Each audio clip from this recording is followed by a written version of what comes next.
Hey y'all, I'm back. Hey, hey, how y'all doing? It's been a while. I'm back.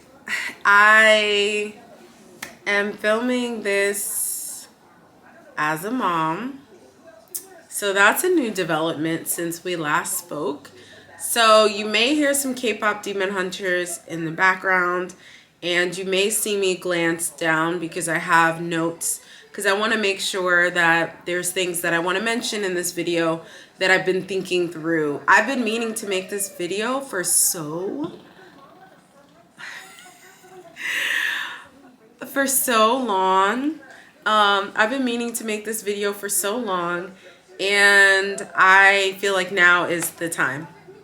So here we are. I am now a mother, and I am a mother of a particular age.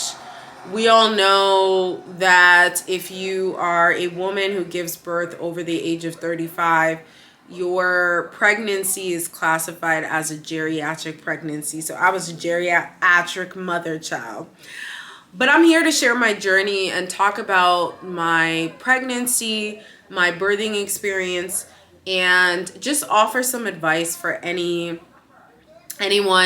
in similar shoes as me about how I've made it to this moment of my child being 2 years old. So, or almost two. So I just first of all want to say my pregnancy was really interesting because the work that I do, for those of you who don't know, I own a business where I partner with organizations and institutions to do workshops on equity, on leadership, on inclusion, on how to create a workplace environment where everybody feels like they have the tools that they need to thrive and to feel supported and to do well. And I started my business in 2018. And as we all saw with the murder of George Floyd in 2020, all DEI related businesses really like blew up in that time, right? At that time, I was also teaching full time at a university in New England. And I was doing that. I was writing. I'm still a senior contributing writer for Forbes. So I was writing for Forbes. I was teaching 6 classes maybe at that time. And I was also doing 1,000,001 trainings and workshops for organizations. So it was a lot. And I knew that I had to leave the university that I was working in because it was, for me, it had started to become an environment I felt I wasn't supported. I wasn't getting the tools I needed to thrive and to grow. I felt like microaggressions that I experienced as the only Black woman in the management department.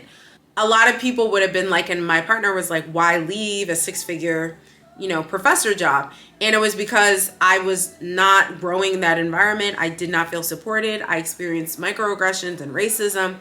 And I felt like I really just wanted to pour into my business. And I also knew that at some point when I wanted kids, because I always knew I wanted children, I would have had to try to get pregnant so that I would have the baby right before the semester ended and I could have the summer off. It was just too much, right? So in 2022, I left the university, in my mind, knowing that years down the line when I had children, I would be in a much better space because the university was not one in which I would have felt supported in a pregnancy. And so fast forward to 2023, when I found out that I was pregnant, I would say I was definitely shocked. I could have waited a couple more years. I felt like I wanted to really enjoy my business a little bit more, and I really enjoy the work that I do. My background, for those of you who don't know, I have a PhD and a master's degree in industrial organizational psychology, which is basically just like the psychology of the workplace and figuring out how to make sure that employees feel supported, they thrive, figuring out the best ways to address workplace issues. So this is my background.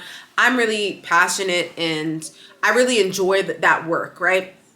And so I wanted to spend more years focusing on my business, pouring into my business, partnering with organizations and institutions that need the services. All companies need the services that I offer, but just partnering with, I really wanted to spend more time doing that. So having children was not something that was top of mind for me.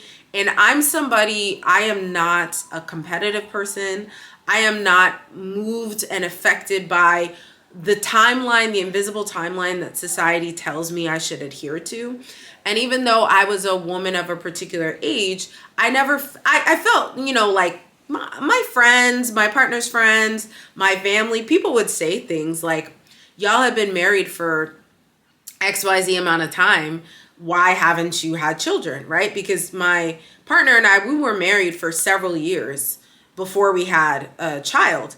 And so people would, people make comments, but I don't let that faze me because I don't live by other people's expectations. So I was just like, whatever, I'm gonna have kids. We are gonna have kids when we're ready.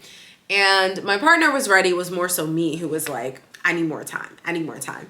And so I was actually genuinely shocked when I found out that I was pregnant. How I found out was that I missed my period.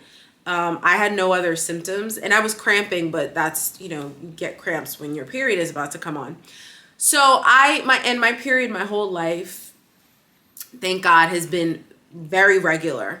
And so I was like confused when, I thought, okay, I'm cramping, my period's gonna come. I remember I went to an event in Manhattan and I went to the bathroom and I was like, oh, I think I brought, some pads and I was like, oh, this is perfect. I'm going to, go to the bathroom and put the pad on. And there was, I didn't see any blood. Right. And I was like, oh, okay. So then the next day I was like, this is a little weird. My period is pretty regular. So I happened to, when I left the university, I had money. I always confused FSA and HSA, but I had a health savings account and I had a bunch of money in there. I think I had like $2,000 that I had to use before I left the university. So I was just buying a bunch of stuff. I bought a 2 years worth supply of sanitary pads.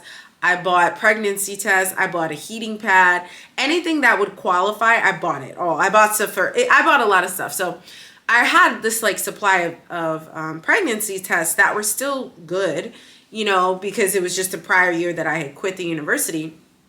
So I remember just saying, let me just take this. I don't think I'm pregnant, but just let me just take this.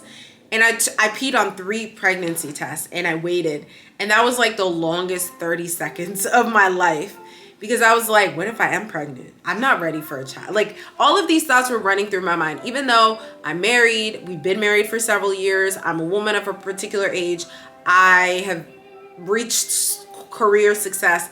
I still was like, what if I'm pregnant? Oh my gosh. Like all of these thoughts. And I looked at the pregnancy tests and they all said pregnant. And I remember I was just like, oh my gosh. And my partner was home downstairs. I came down and I remember I was like, how am I going to tell him? And I was like, I want to record it, right? Because I knew he would be really excited. So I remember I was like, oh, I have something to tell you. And he was like, oh, or I said, I have good news or something. And I think he thought it was like, I was waiting on this really big, contract to come through, right? But I was waiting for it to be countersigned. And like when I partner with organizations, if there's no signature or there's no agreement in place, I don't consider it like a deal, right? So I was waiting for this really big contract that I was excited about to come through, and he's like, what, you got the contract? And I was like, oh, that's already in the bag, we just waiting for the signature. And he's like, what? And then he's like, are you pregnant? And I was just like, and I made a face, and he stopped what he was doing. And he's like, oh my God, you're pregnant. So we had, it was a really happy moment. And his excitement made me more excited. And yeah, I remember I knew off rip that I was not going to share it with social media. And I'm somebody who, some of y'all who are watching this are my OG subscribers. And I've been on YouTube since 2011, but I'm one of those people that's been online for decades, right? It's probably been it has been over 2 decades, because I was on MySpace. MySpace was my first social media, and I was on that I was in high school. It was right before I went to college, child. And I ain't even gonna tell you, because y'all gonna start calculating. But it's been over 2 decades I've been on social media, and I was on Tumblr and all of that. So I have always been somebody, and my siblings hate it. And they always, because they're not big on social media, and they always tell me I post too much on social media. But I've always been somebody that shares a lot on social media. And this is one part of my life. Like, even my relationship, when I started dating my partner, I would like post pieces of his arm. And I remember somebody saying to me, like, why don't you post him? And I was just like, I don't know. There's parts of my life that even as somebody who reveals a lot about my life, I want to keep it private, right? So I'm somebody that I knew off top that I was going to not share much about my child on social media. And I'm glad that my partner is in agreement with me, and he's not big on social media anyway. So it was perfect. So I knew off top, I was like, I'm not going to share that I'm pregnant. And I had to think through it. Because I was like, oh, I love like the maternity photos. I knew I wanted to take maternity photos, but I was like, I'm not going to share. So where was I? I always knew that I was not going to share my child on social media. And I decided that I wasn't even going to tell people. I wasn't even going to tell people that I was pregnant, like outside of my close friends, until after I had the baby, right? Also, because I'm an older mom, I don't want people projecting all of their negative wishes onto me. So I knew off top that that's what I was going to do. So let's get into my actual pregnancy. My pregnancy was pretty smooth. It was amazing, I want to say. I experienced very little. Let me not say that. There was a period where I was about 4 months pregnant where I was experiencing, it felt like very excruciating cramps, where it felt like there was a squeezing of my uterus. And I went to my OB-GYN, which was she's an amazing Black woman, OB-GYN. I was so happy that I had her. She unfortunately doesn't deliver babies, so I had her as my OB. And then when I went to the hospital, which I'll tell you all about, it was a different situation. But she was amazing. She had to do a pelvic exam, and that was not fun. The speculum, that we got to get when we get, what is it called? A pelvic, what is that called? The exams that we get when we go to the gynecologist every few years. It was like that, right? But a little more invasive, right? Got the pelvic exam. Everything was fine. That lasted for maybe like a week or two, and then the rest was fine. I was pregnant for 10 months. I don't know why people say 9 months. You are literally pregnant for 40 weeks. I had my child a day before my due date. So I was literally pregnant for 40 weeks. 1 day shy of 40 weeks.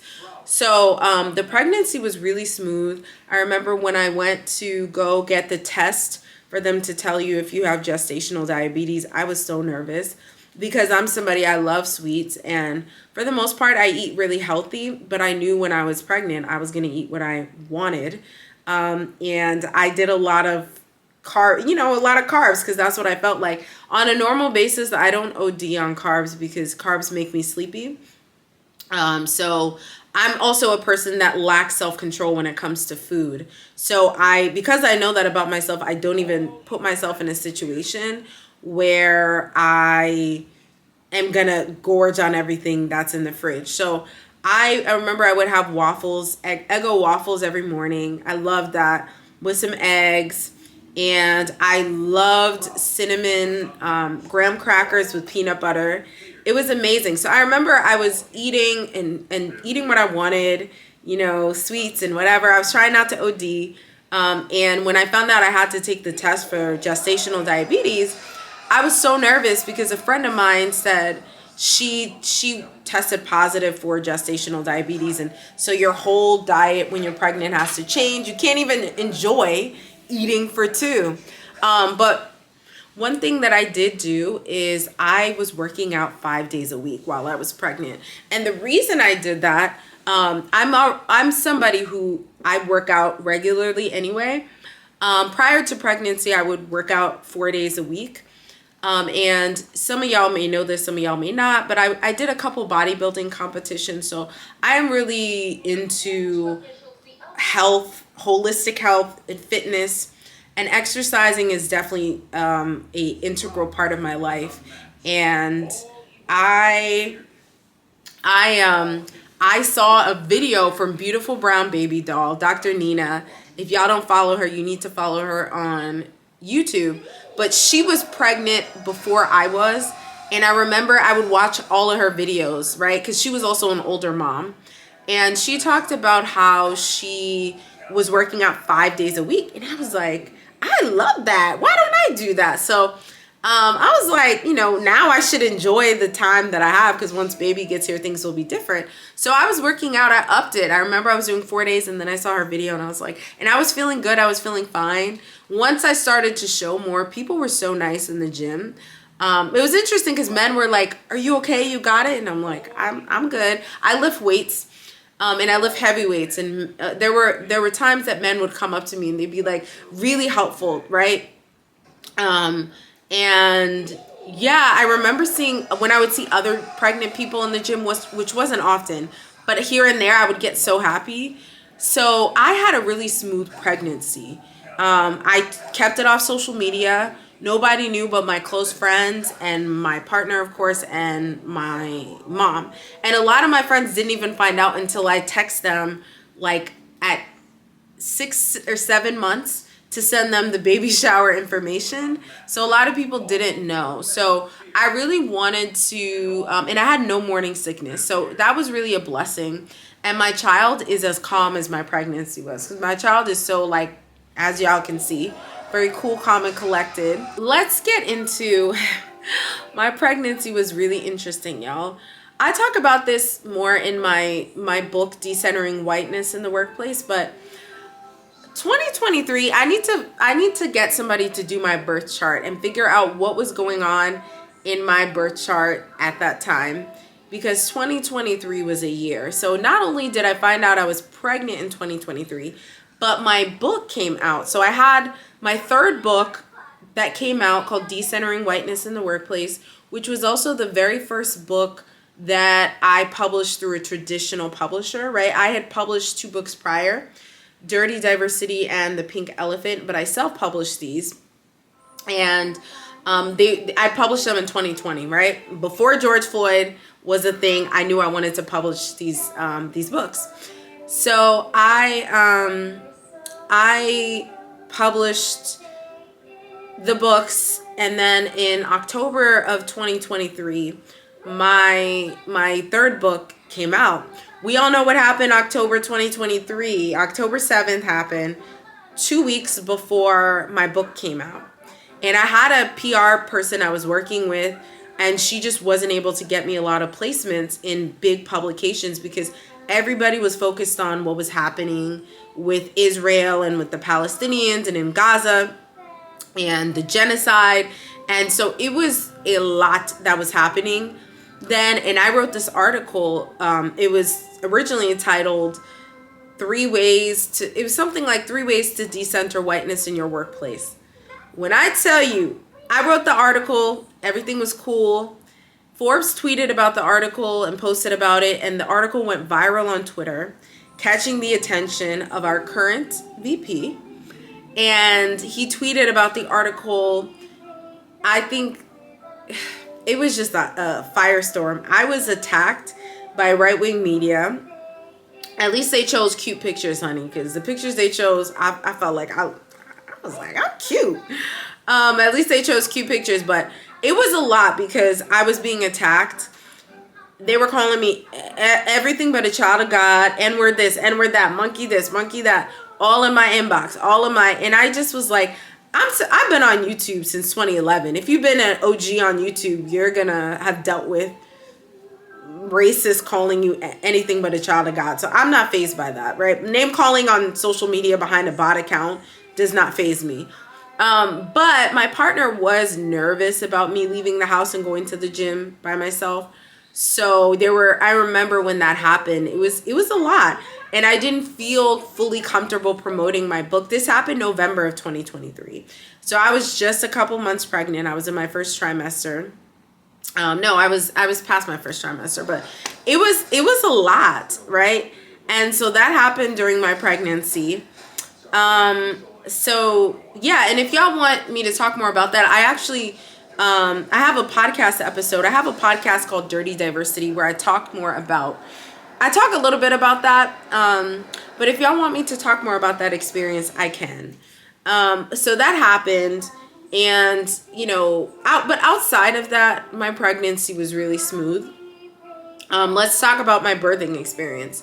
So my birthing experience was 9 out of 10 stars. They did have to induce me because, as I mentioned to y'all, because I'm an older mom, a woman of a particular age, I consider myself mid-30s, but some people would say late 30s. Mid to late 30s, let's say a woman in her 30s.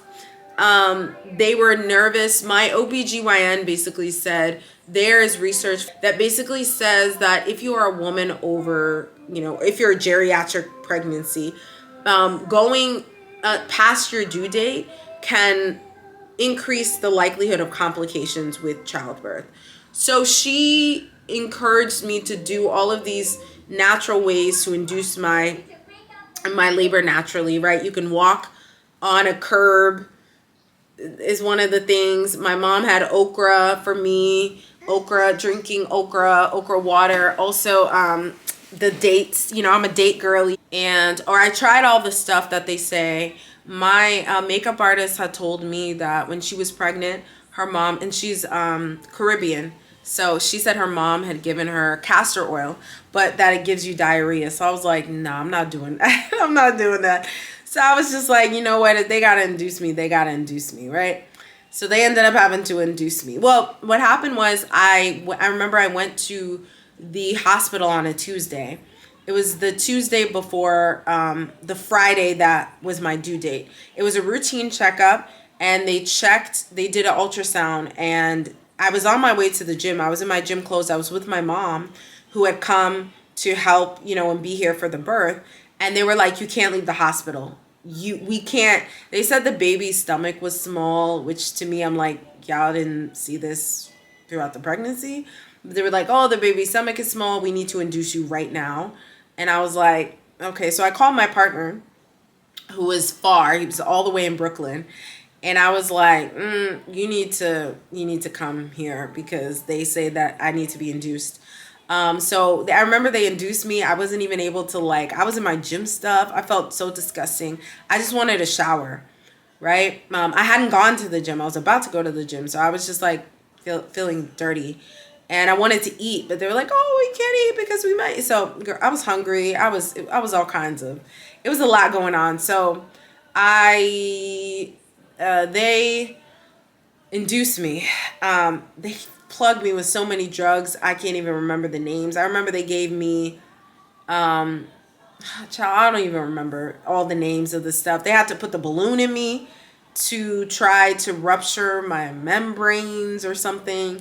Then they had to poke my amniotic sac. It was a lot. All I know is that I was on a cloud because I don't have a high pain tolerance. So I was like, let me get that epidural, bro. I already knew I wanted the epidural. I'm not one of God's strongest soldiers. I'm not one of those who's like, I'm going to do it without. Nah, give me that epidural. So after I endured, though, I will say I waited a day and a half before getting the epidural. I wasn't in active labor. But I don't know. I was cramping and I was experiencing contractions, but I wasn't in excruciating pain, which was surprising because I don't have a high pain tolerance. So they pumped me with so many drugs. I just remember I was so cold. And this wasn't like the dead of winter. right? It was cold outside, but it wasn't like the dead of winter. So I remember just being so cold. And I remember I asked them for an extra blanket.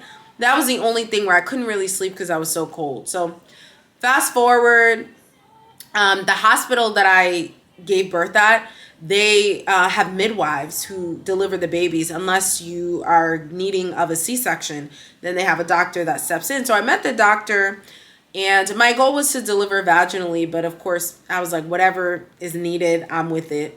Because I'm into holistic stuff, but my partner is in healthcare, so it's like I can only be so, like, you can make a plan, and then at the end of the day, like, the higher power is in control, and whatever we want to do, sometimes it doesn't always go that way. So I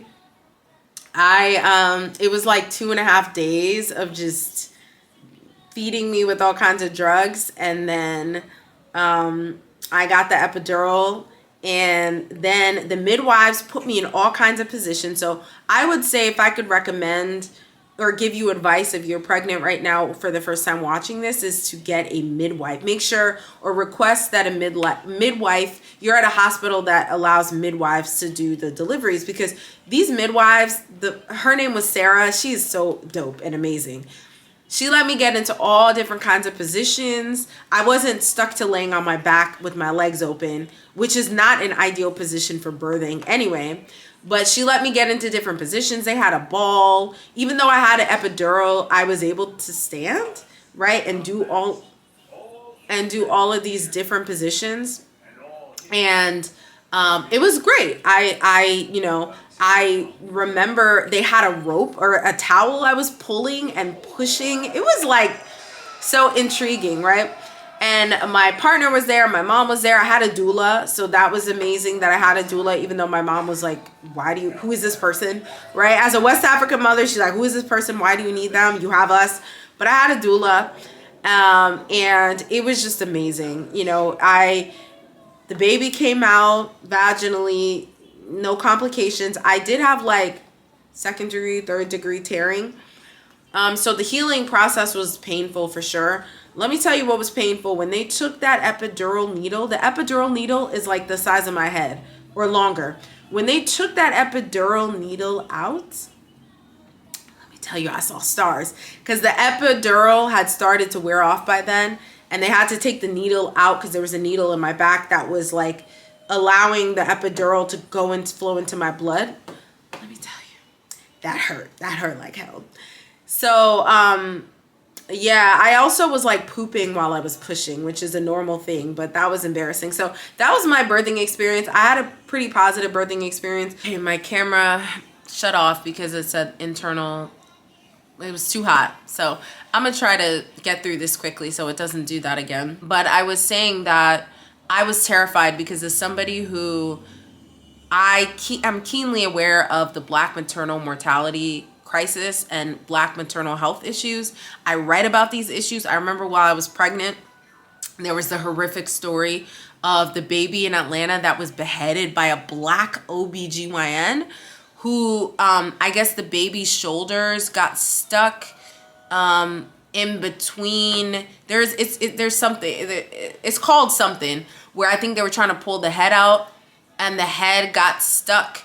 The shoulders got stuck inside the birth canal or something, and the baby was beheaded. It was a horrific story. It was a young Black couple in Atlanta, I believe. And I remember writing about that story, and I was pregnant. And somebody commented and was like, it takes so much courage to be able to write this while you're pregnant with your first child, knowing all of the issues. And since I've had my child, I've written about, most recently I wrote an article about how the technology that was created for mothers was not created with Black mothers in mind. And I'll show y'all some of the screenshots of the article here, but I've linked it below if you want to learn more. But I'm so grateful that, and I feel so blessed that I had a positive birthing experience, because so many Black women, including my own mother, have talked about how horrible and how horrific their birthing experiences were.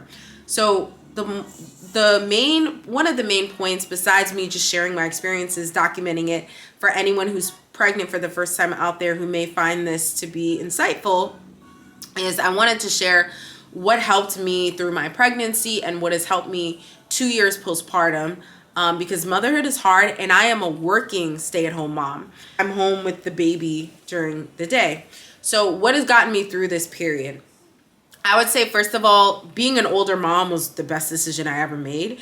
I could not imagine having a child at like 20. I was not mentally mature. I was not where I wanted to be in my life, in my career.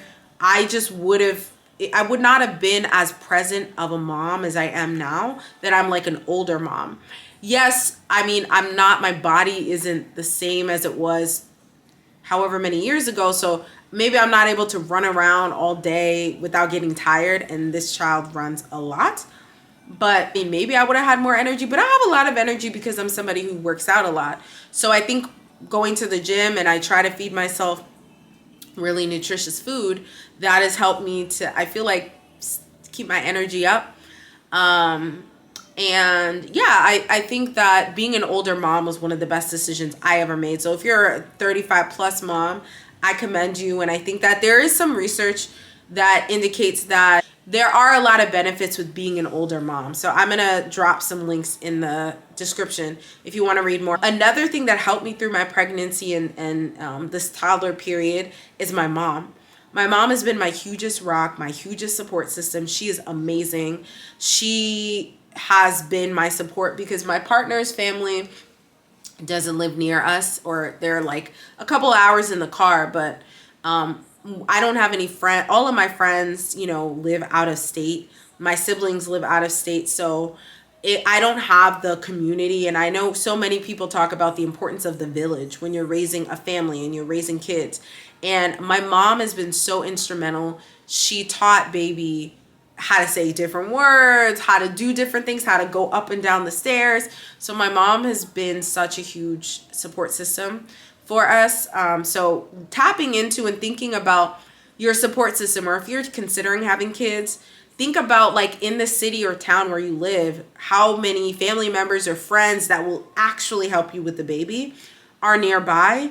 And if that means you have to move closer to the family or the friends or your support system, I advocate for that, because you cannot do this alone. You could be in an amazing city, for example, like New York, but if you don't have a support system, it's better. I feel like it's better to be in like Virginia and be close to your support system, but maybe not be in as glamorous as a city.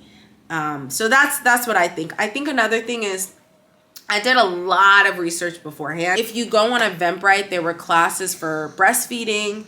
I knew I wanted to breastfeed. And maybe if y'all are interested, I'll make another video about that. I was not able to nurse my child because there were latching issues. So I pumped. I was pumping for a year. I made it a little past a year of giving baby breast milk, but I was pumping 8 times a day, sometimes 9 times a day. That was exhausting. That's a whole nother video on its own. And I've actually written about the racial disparities with Black breastfeeding, or with breastfeeding, and why a lot of Black mothers don't breastfeed. And Black mothers are actually the least likely to breastfeed their children for a myriad or a plethora of reasons that I talked about in this article. But I did a ton of research to make sure that I had the support. I went to see a lactation consultant multiple times. I saw multiple lactation consultants. I joined a support group for Black women who want to breastfeed. That support group was amazing. So I did so many pre-birthing classes. I fed myself as much knowledge as I could from professionals, not from like friends and social media, because I think people are going to tell you conflicting things. And people always want to give advice to pregnant women as if they're experts. And just because you had an experience, just because I had a certain experience, doesn't make me an expert in motherhood. So I wanted to learn from the experts about breastfeeding and this and that. So I think doing a lot of research beforehand is important, but going to people with an expertise, not listening to social media and TikTok and all of that, and people who are trying to sell you things, because being a mom is a big business. And, influencers that are pregnant or that are moms or do family content make big bucks because, that is something that there's a lot of money in. So I would say doing a lot of research beforehand and recognizing, and this is a message for myself, that it gets better with time. It's hard now for me, and I can't wait till baby is able to say more words, because I think that communication and being able to tell me what hurts, what doesn't hurt, the very few times that baby has been sick, it's been tough because it's like you can't really tell me what's wrong. So I would say remembering that it gets better with time. And I'm a person, I call myself an eternal optimist. I try to remain optimistic always and focus on the blessing of being a parent, something I always wanted. I'm not somebody that really ever cared about being married, but I knew that I wanted to be a parent. And so really staying focused on the blessing of getting to pour into a young human, a little human, and raise this human and teach them so many things and give them so much. I feel like I have so much love to give to this little amazing soul right here. And I'm also blessed that the way that my family is structured, I have been able to stay at home and to work from home, right? I am not a full stay-at-home mom because I am still running a business. I'm just doing it remotely. But I just try to focus on the blessings and being able to mother this little human who is so calm and so amazing. Check out all the resources that I've linked. I don't want my camera to overheat again, but I really, really have been just wanting to share my pregnancy journey, being pregnant while Black, what I went through, and offer some advice. So if you are a mother out there, or you are hoping to be a mother, I hope that you find this video informative and insightful. And you can always slide into my LinkedIn DMs, because I'm on LinkedIn the most. You can slide into my LinkedIn DMs or my Instagram DMs, but it's a black hole over there. Yeah, and just let me know your thoughts, your experiences, or drop them in the comments. Please like and subscribe, and y'all know the drill, because I have been off of YouTube for a while and I'm sporadic with my posting. YouTube, the algorithm be algorithming, and so I hope y'all see this. Thank y'all for watching and for supporting me all these years, these 15 years. This is 15 years. March actually makes 15 years since I've been on YouTube. And I made a video because my friends and I went to Red Lobster, and I think I wanted to post a video and show them about our time at Red Lobster 15 years ago. It's wild. So I love y'all, and I will see y'all in the next video.